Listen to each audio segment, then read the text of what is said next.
শশীবাবু কি বাড়িতে আছেন? থাকলে দরজাটা খুলুন। কে? চিঠি আছে।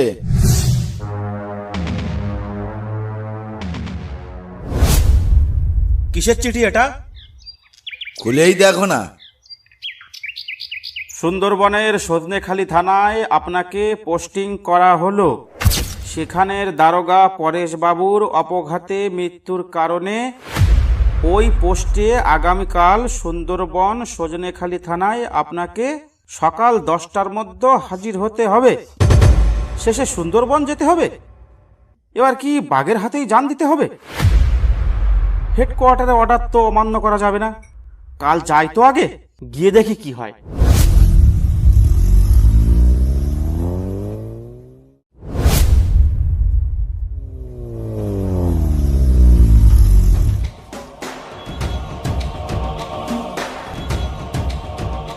এই তোমরা এখানে এত ভিড় করছো কেন? কি চাই তোমাদের? হুজুর, আমরা নালিশ জানাতে এসেছি।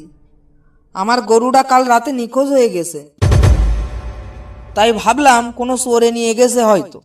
কিন্তু আজ দুপুর বেলায় নদীর ধারে ছিন্ন ভিন্ন অবস্থায় পাওয়া গেল, কিন্তু মাথাটা পাওয়া গেল না। আচ্ছা হুজুর, বাঘে নিলে তো হাড় গোড়গুলো পড়ে থাকতো, কিন্তু এ তো বাঘের কাজ নয়। স্যার, আমার কিছু চুরি হয়নি, কিন্তু প্রত্যেকদিন আমার উঠোনে ছিন্ন ভিন্ন হরিণের দেহ, ছিন্ন ভিন্ন শুয়োরের দেহ, এমনকি একদিন বাঘেরও ছিন্ন ভিন্ন দেহ পাওয়া গেছে। কিন্তু কারোর মাথা ছিল না। প্রত্যেকদিন সকালে ঘুম থেকে উঠে এমন দেখতে কার ভালো লাগে বলেন তো? স্যার, গত সপ্তাহ থেকে আমার বাচ্চাটা ঘর থেকে নিখোঁজ হয়ে গেছে। কোথাও তার কোনো অস্তিত্ব খুঁজে পাওয়া যায়নি। আপনি একটু দেখুন না। আচ্ছা ঠিক আছে, আমি সবে এলাম, ব্যাপারটা আমি দেখছি। তোমরা চিন্তা করো না। এবার তোমরা বাড়ি যাও, আর আপনি আমার সঙ্গে আসুন।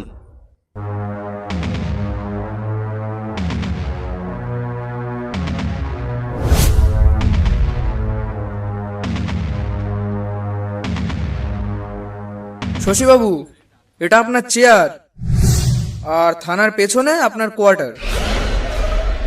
কিন্তু স্যার, কিন্তু মানে? স্যার আপনি রুমে একা থাকতে পারবেন তো? কেন, চোর ডাকাতের ভয়? না স্যার। তাহলে কি বাঘের ভয়? না মানে স্যার, তাহলে কিসের ভয় ওখানে? না মানে স্যার, পরেশবাবু ওই রুমেই থাকতেন। ও হ্যাঁ, শোনো, ওসব ছেলে মানুষই বাদ দাও। আর পরেশবাবুর মৃত্যু সম্পর্কে কি কি জানো সেটা আমায় বলো। স্যার, পরেশবাবু একদিন বলেছিল আমাদের এই জঙ্গলে নাকি বাঘের চেয়েও ভয়ঙ্কর কিছু আছে।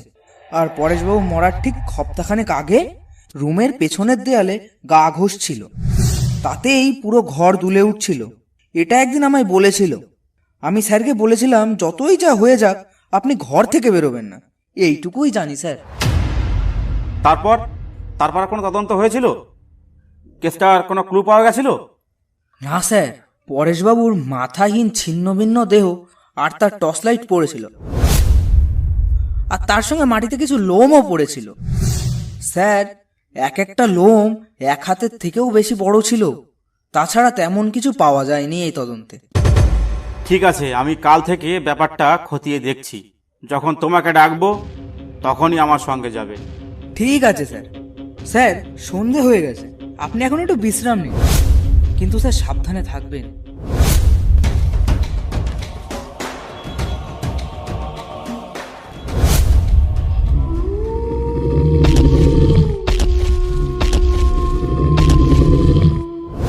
ব্যাপারটা কি হতে পারে?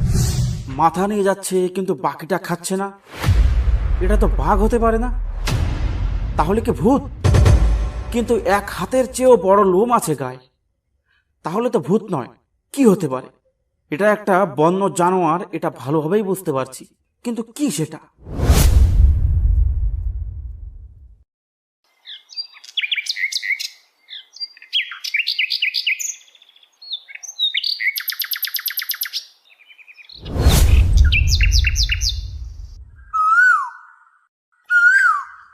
আরে জঙ্গলের মধ্যে এই মেয়েটি এলো কোথা থেকে?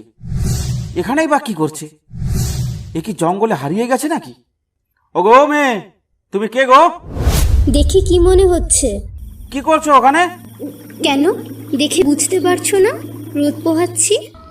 না মানে আমার মনে হলো তাই প্রশ্ন করলাম। তা কোথায় থাকো তুমি? কেন? আহা বলোই না, ক্ষতি কি? এই জঙ্গলেই থাকি। কিন্তু রাতে কোথায় থাকো? মানে? মানে ঘুমাও কোথায়? তা জেনে তোমার কি হবে? বললাম তো এখানেই থাকি, এখানেই ঘুমাই, এখানেই খাই। তা তোমার পরিবারে কে কে আছে? আমার কেউ নেই, দিনরাত আমি এই জঙ্গলেই থাকি। তাছাড়া রাতে আমি ঘুমাই না, রাতে আমার সব থেকে বেশি কাজ থাকে। ব্যাপার কি? এসব কি বলছে মেয়েটা? দেখি তো একটু। তা তুমি খাও কি? কাঁচা মাংস আমার খুব প্রিয়। সর্বনাশ, এ কি মানুষ নাকি অন্য কিছু? দাঁড়াও আর একটু বাজিয়ে দেখি। তা তুমি কিসের মাংস খাও? জানতে যখন চাইছো তখন শোনো, এই বনে যত জীবজন্তু আছে সবার মাংস আমি খেয়েছি, এমনকি মানুষের বাচ্চাও খেয়েছি। শেষ মানুষের বাচ্চা খেয়েছি সপ্তাহখানেক আগে। সে কি? তাহলে সপ্তাহখানেক আগে যে বাচ্চাটা উধাও হয়েছিল সেটা নয় তো? আচ্ছা তুমি মানুষের বাচ্চা ধরে খাও বলছো, কিন্তু এ কথা কে বিশ্বাস করবে? এই এলাকায় মানুষের বাচ্চা ধরে খাওয়া অত সহজ নয়। আমার পক্ষে সব সম্ভব। রাতে আমি 4 পায়ে শিকার ধরি। তার মানে তুমি রাতে কুকুর নিয়ে শিকার করতে বেরো, তাই তো? কুকুর কেন, রাতের বেলা কোনো প্রাণী তো দূরের কথা, কোনো মানুষ আমার সামনে আসার সাহস করবে না। আচ্ছা আচ্ছা, আমি তাহলে আসি এবার।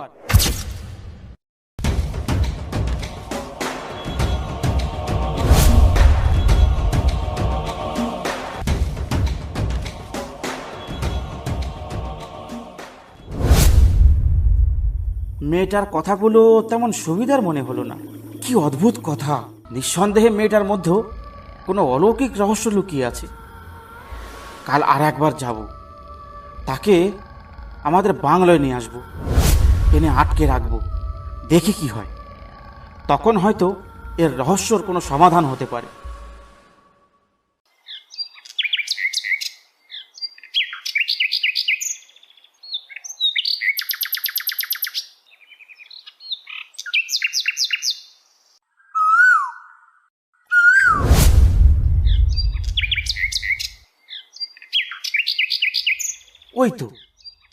ওই তো সেই মেয়েটা। আজব তো, একই জায়গায় আজও বসে আছে। এই মেয়ে, কি করছো তুমি? রোজ রোজ এই একই প্রশ্ন কেন করো তুমি? দেখতে পাচ্ছ না রোদ পোহাচ্ছি? আচ্ছা তুমি আমার সাথে আমার বাড়ি যাবে? আমাকে তোমার বাড়ি নিয়ে গেলে বড় ভুল হবে তোমার। তুমি না গেলে তোমাকে জোর করে ধরে নিয়ে যাব। আমাকে ধরে নিয়ে যাবে? এত সাহস তোমার? তোমাকে আমি এক্ষুনি মেরে ফেলতে পারি জানো।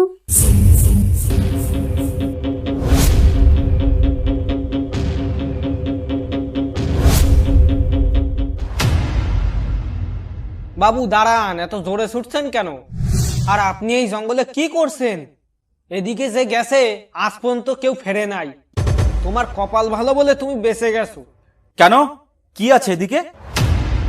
বাবু, এই জঙ্গলকে সবাই বলে মৃত্যুর দরজা, এইদিকে কোনোদিন যাবেন না। ঠিক আছে, তুমি এখন যেতে পারো, আর আমিও আসছি।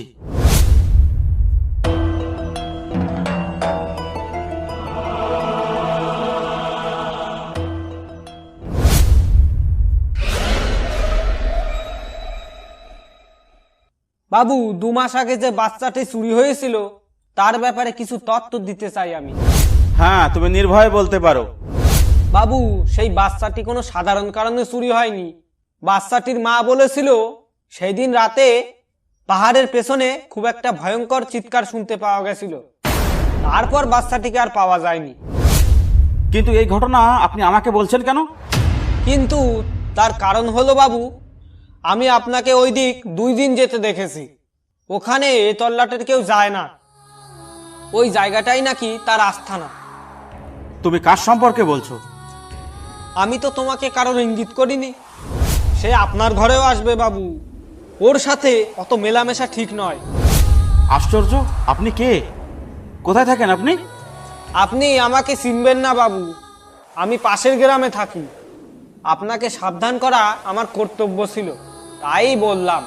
এবার আপনি যা ভালো বোঝেন করুন, আমি এখন আসি।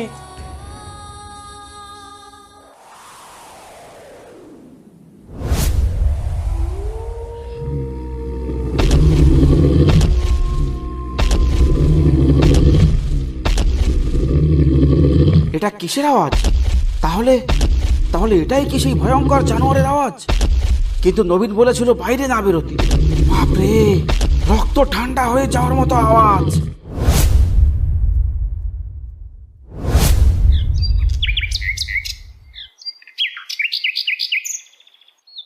স্যার